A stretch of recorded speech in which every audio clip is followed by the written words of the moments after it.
Good morning dear students, मैं सुरेंद्र कुमार मौर्य फिर आपके बीच।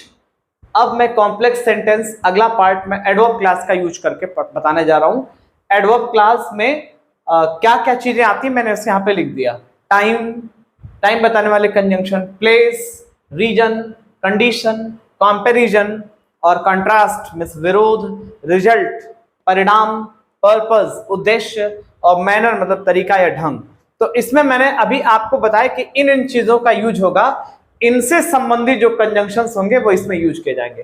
पहले मैं टाइम से संबंधित जो कंजंक्शन है मैंने लिख दिया यहाँ पे, when, while, till, until. Until की मीनिंग जब तक नहीं होता है, बिफोर मींस पहले और आफ्टर मींस बाद, एज सुन एज मतलब जो ही या जैसे ही, एज लॉन्ग एज मींस जब तक, और सिंस मींस से, जैसे टाइम के लिए आता ही आप जानते ही हैं। तो आइए मैं इस पे एग्जांपल्स एक दो दूंगा सबका बताते हुए। जैसे अब टाइम बताने वाले कंजंक्शन मैंने एग्जांपल दिया। Example number 1, I waited for my friend. मैंने अपने दोस्त का इंतजार किया। I waited till his arrival. मैंने उसका इंतजार कब तक किया? उसके अराइवल तक। अराइवल मतलब आगमन तक। तो I waited for my friend, मैंने अपने दोस्त का इंतजार किया। अंटिल, अंटिल मींस जब तक नहीं, जब तक वह आ नहीं गया मैंने उसका इंतजार किया। उसी तरह से अगला है, the patient had died the doctor came. तो the patient had died before the doctor came means doctor के आने से पहले ही मरीज मर चुका था। तो याद रखिएगा, जब भी आप कंजंक्शन बिफोर लगाएंगे तो बिफोर से पहले वाला जो सेंटेंस रहेगा वो पास्ट परफेक्ट में होना चाहिए। पास्ट परफेक्ट का मतलब हैड और वर्ब का थर्ड फॉर्म, और इधर वाला जो सेंटेंस है वो पास्ट इंडेफिनिट में रहना चाहिए मींस सब्जेक्ट और वर्ब का सेकंड फॉर्म। अगर यहीं पे आप बिफोर की जगह आफ्टर लगाएंगे तो क्या होगा? ये वाला हिस्सा पहले लिखिएगा, the doctor came after the patient had died. क्योंकि जब कंजंक्शन के रूप में आफ्टर लगेगा तो शुरू में ये जो पास्ट इंडेफिनिट वाला सेंटेंस पहले रखिएगा, और हैड लगा के जो वर्ब का थर्ड फॉर्म है जो पास्ट परफेक्ट है वो बाद में रखिएगा। कब? जब कंजंक्शन आफ्टर लगाना होगा तब, और बिफोर लगाना होगा तो पास्ट परफेक्ट पहले, पास्ट इंडेफिनिट बाद में। अगला सेंटेंस है, आई reach the station the train left. मैं स्टेशन पहुंचा, ट्रेन चल दी। मींस ज्यों ही या जैसे ही मैं स्टेशन पहुंचा ट्रेन चल दी। As soon as I reach the station the train left, या जैसे ही मैं बाहर निकला बारिश शुरू हो गई। As soon as I left out my home या I left my home it started raining. तो एज सुन एज मतलब ज्यों ही या जैसे ही।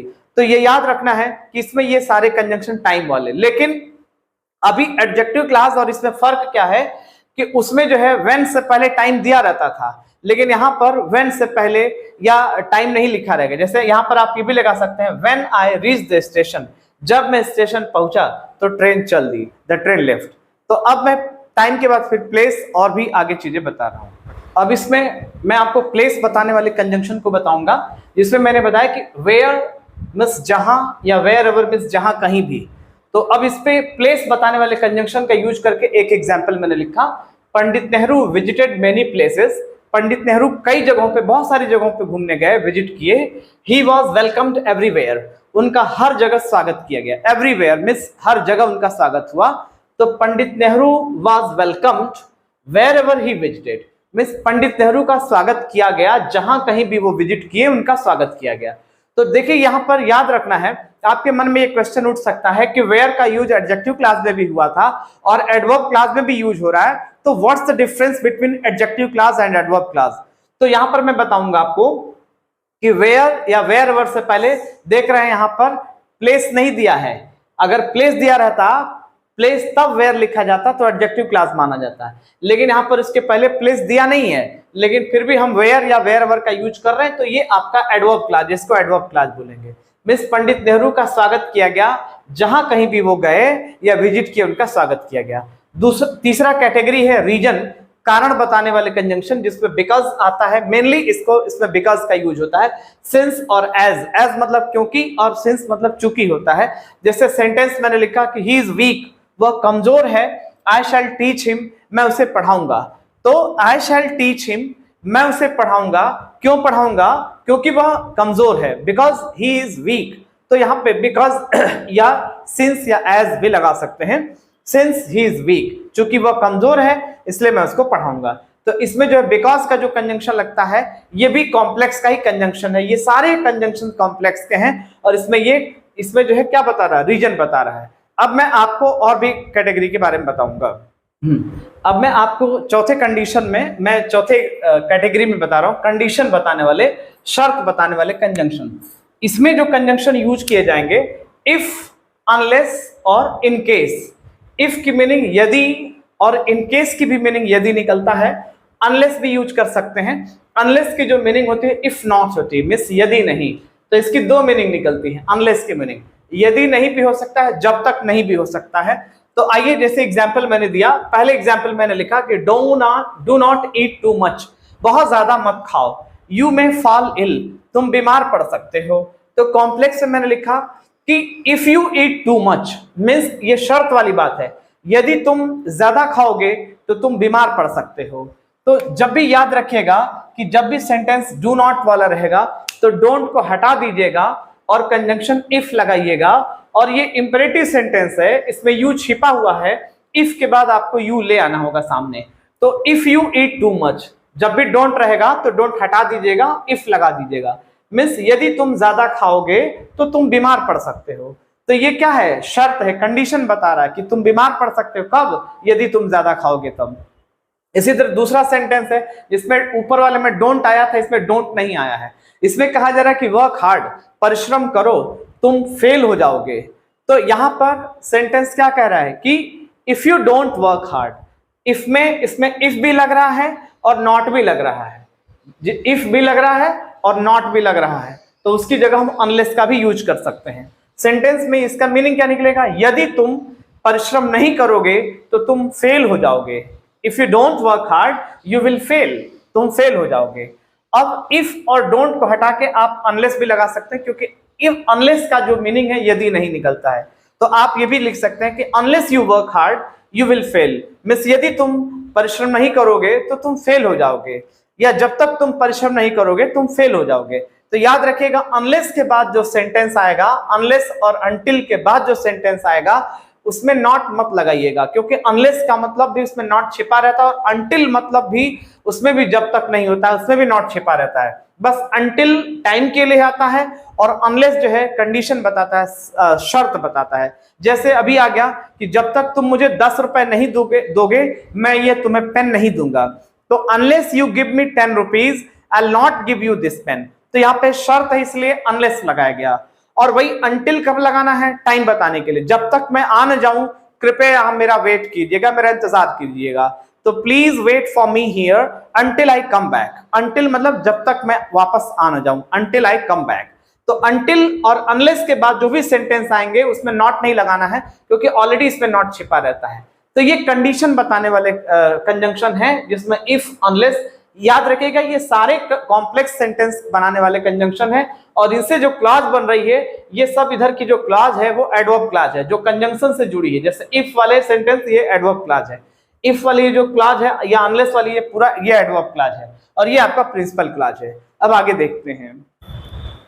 डियर स्टूडेंट्स, आपको मैं 5वां कैटेगरी बता रहा हूं एडवर्ब क्लॉज के लिए, कंपैरिजन बताने वाले, तुलना बताने वाले कंजंक्शन, जिसमें सो एज का यूज होगा या एज का यूज होगा या देन का यूज होगा, जिसमें आप डिग्रीज के बारे में पढ़ते हैं, पॉजिटिव डिग्री, कंपैरेटिव डिग्री, आपको डिग्रीज आगे मैं पढ़ाऊंगा।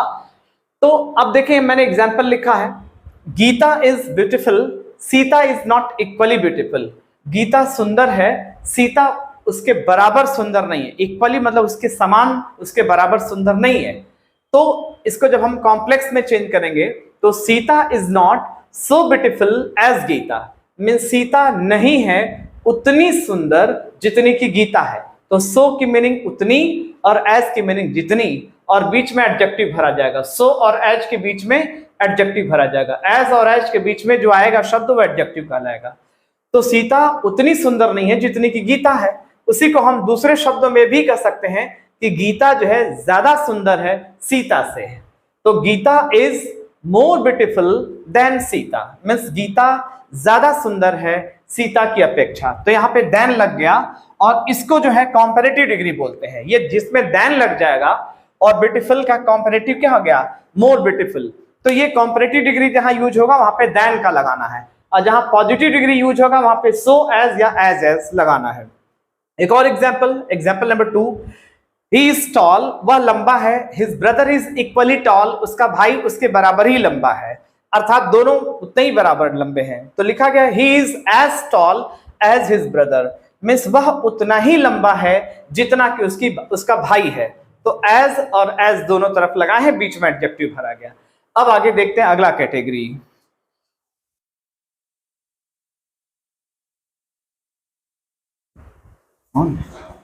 इसमें अब हम लोग अगली कैटेगरी है, छठवीं कैटेगरी, कंजंक्शन की। इसमें कॉन्ट्रास्ट बताने वाले, विरोध बताने वाले कंजंक्शन है। इसमें दो, ऑल्दो, दोनों की मीनिंग होती है यद्यपि या हालांकि। उर्दू में बोलते हैं हालांकि, हिंदी में बोलते हैं यद्यपि, या संस्कृत में यद्यपि। और इवन इफ भी इसमें आता है, इवन इफ भी आ सकता है, इवन दो का मतलब भले ही। तो अब देखिए इसमें क्या है, एग्जाम्पल मैंने लिखा ही इज इल, वह बीमार है, he is going to school, वह स्कूल जा रहा है।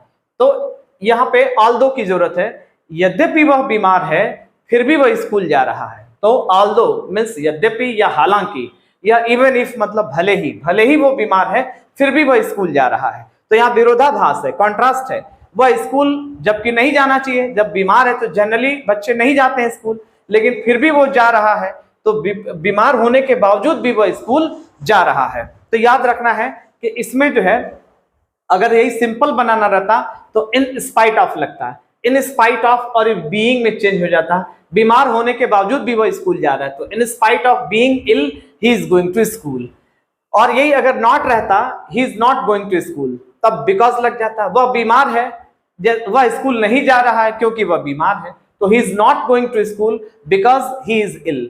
तो जब नॉट में रहता, कारण बताना रहता कि भाई स्कूल नहीं जा रहा है, क्यों नहीं जा रहा है, क्या कारण है, क्योंकि वह बीमार है, तो बिकॉज लगता। लेकिन यहाँ पे नॉट नहीं आया है, यहाँ पे बस कह रहा है कि वह बीमार है फिर भी वह स्कूल जा रहा है। तो यहाँ पे फिर भी की भावना आएगी, फिर भी का जहां सेंस आएगा तो वहां पे आपको ऑल्दो या दो या इवन इफ लगाना है।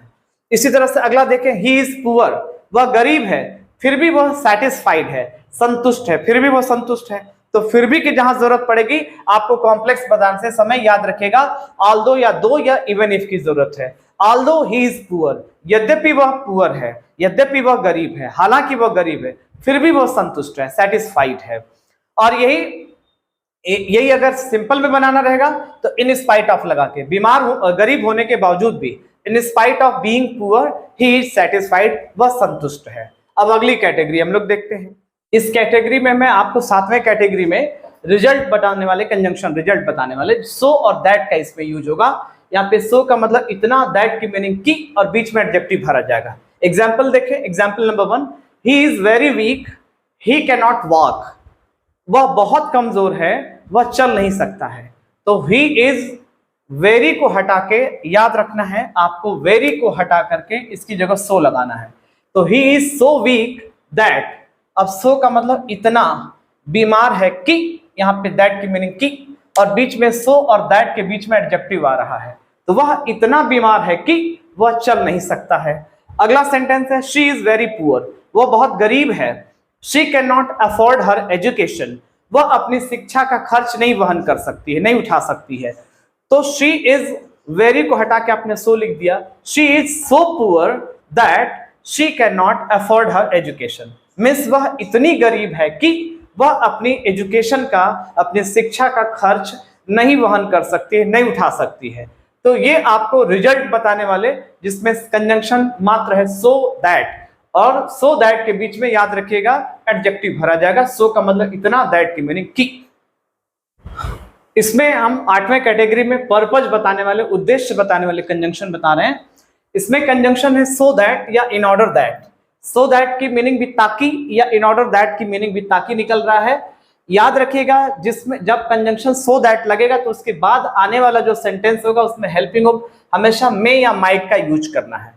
और यहाँ पे सो और दैट के बीच में एडजेक्टिव नहीं भरा जा रहा है। इसके पहले वाले में मैंने जब उसमें बताया था, रिजल्ट वाले में, तो सो और दैट के बीच में एडजेक्टिव भरा जा रहा था। वहां पे सो की मीनिंग इतना और दैट की मीनिंग की निकल रहा था। यहाँ पे सो दैट का मतलब ताकि है। और इसमें कंजंक्शन एक और है, लेस्ट। लेस्ट का अर्थ होता है कहीं ऐसा ना हो।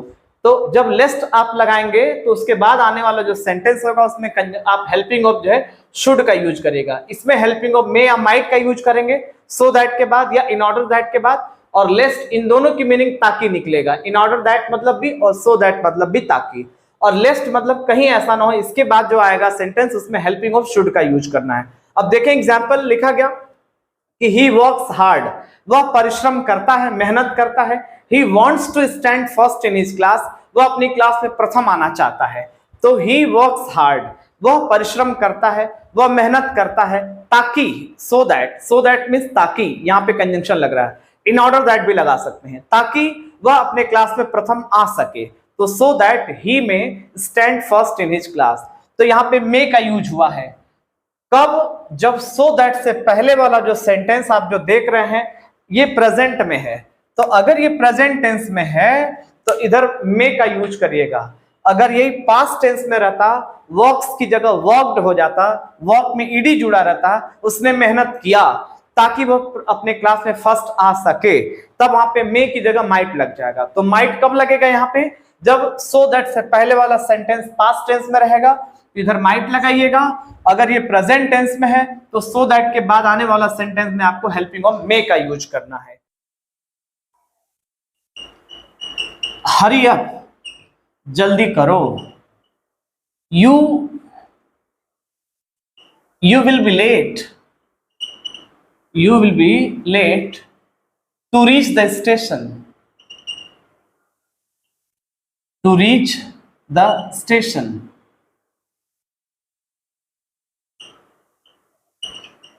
तो यहां पर सेंटेंस में जब आप कॉम्प्लेक्स बनाएंगे तो हरी अप, जल्दी करो, कहीं ऐसा न हो, लेस्ट का मतलब कहीं ऐसा न हो, यू शुड बी लेट। अब यहां पे इसके बाद जो सेंटेंस आएगा उसमें हेल्पिंग ऑफ शुड का यूज करिएगा। You should be late to reach the station, to reach the station. तो इसकी मीनिंग क्या निकल रही है कि जल्दी करो, कहीं ऐसा ना हो तुम्हें स्टेशन पहुंचने में देर हो जाए। तो ये लेस्ट की मीनिंग कहीं ऐसा ना हो। तो इसमें जो है लेस्ट का भी आ सकता है यूज। लेस्ट के बाद जो सेंटेंस आएगा उसमें याद रखिएगा हेल्पिंग ऑफ शुड का यूज करना है। और अगर यहाँ पे इसके पहले वाले मैंने बताया था सो दैट का यूज करेंगे, इन ऑर्डर दैट का यूज करेंगे, तो इधर में माइट का यूज करना है। बंद कर दीजिए। इस 9वीं कैटेगरी में, 9th कैटेगरी में हम लोग देखेंगे मैनर, ढंग या तरीका बताने वाली। इसमें एज, सो फार एज की मीनिंग जहां तक या जितनी दूर तक होता है। एज मतलब जैसे होता है, जैसे। You have treated me in a certain way, तुमने मेरे साथ एक सर्टेन मतलब एक निश्चित ढंग से व्यवहार किया है, ट्रीट किया है। ट्रीट के 2 मीनिंग होते हैं, कई मीनिंग होते हैं। ट्रीट मतलब इलाज, 3 मीनिंग होते हैं। ट्रीट मतलब इलाज करना भी होता है, ट्रीट मीन्स व्यवहार करना भी होता है, और ट्रीट मीन्स दावत भी होता है। किसी को जब आप ट्रीट देते हैं किसी चीज की, कोई पार्टी देते हैं, तो यहाँ पे ट्रीट का मतलब व्यवहार करना। तो तुमने मेरे साथ एक सर्टेन तरीके से, एक विशेष ढंग से व्यवहार किया है। आई will treat you in the same way, मैं तुम्हारे साथ ट्रीट करूंगा, मैं तुम्हारे साथ व्यवहार करूंगा ठीक उसी तरह से। In the same way, same मतलब उसी तरीके से, वे मतलब तरीका या ढंग। यहाँ पे तरीके की बात हो रही है, ढंग की बात हो रही है। तो अब आप इसको जब जोड़ेंगे तो I will treat you as you have treated me, मिस मैं तुम्हारे साथ वैसे ही व्यवहार करूंगा जैसे तुमने मेरे साथ ट्रीट किया, जैसे तुमने मेरे साथ बिहेव किया है। तो यहाँ पे कंजंक्शन एज लग गया। तो डियर स्टूडेंट्स, इस तरह से मैंने ये टोटल 9 कैटेगरी में सारे कंजंक्शंस मैंने एडवर्ब क्लास के पढ़ा दिए। और इस तरह से एडवर्ब क्लास का यूज करके, नाउन क्लास, एडजेक्टिव क्लास और एडवर्ब क्लास, ये तीनों क्लास का यूज करके मैंने बता दिया कि कैसे कॉम्प्लेक्स सेंटेंस बनाया जाता है। तो याद रखना है ये सारे कंजंक्शंस कॉम्प्लेक्स के थे। इस तरह से मेरा सिंथेसिस का टोटल पार्ट खत्म हो गया, सिंपल भी, कॉम्प्लेक्स भी। और अब मैं कंपाउंड पढ़ाऊंगा नेक्स्ट लेक्चर में, अगले सेशन में। तो सिंपल और कॉम्प्लेक्स मेरा खत्म हो गया। तीसरा पार्ट में कंपाउंड आपको लेकर के अगले लेक्चर में, अगले वीडियो में मैं आपके सामने हाजिर होऊंगा। आज के लिए इतना ही। That's all today and see you again in next lecture. Thanks for watching this video. Stay safe, stay healthy. My good wishes are always with you. Thanks.